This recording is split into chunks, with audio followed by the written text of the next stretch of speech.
They sound like birds have invaded downtown Tulsa, but it's really all part of an elaborate plan. Good evening, everybody. Thanks for being here at 6 o'clock. I'm Scott Thompson. And I'm Terry Hood. If you spend much time in downtown Tulsa, certainly you've heard all the screeching and squawking.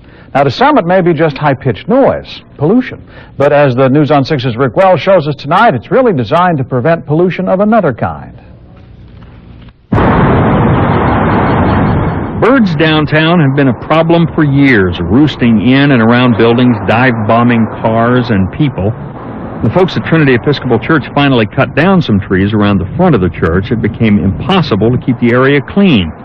Some birds still hang out in the bushes, but there's not the health and maintenance problem as before. A couple of years ago, the folks here at the Federal Building realized they had a bird problem.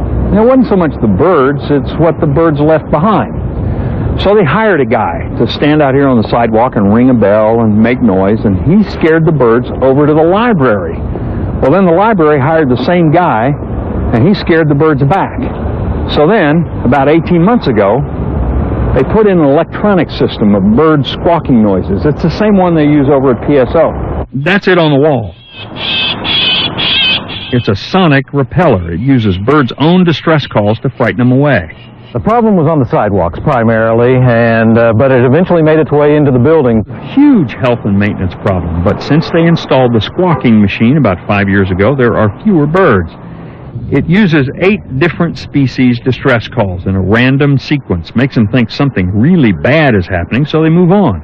Other businesses have heard of PSO's success. What is that sound? How do we get it? We want to get rid of the birds as well. Several other downtown businesses are using it, so that squawking and screeching you hear in all parts of downtown Tulsa day and night, it's just high-tech bird repellent.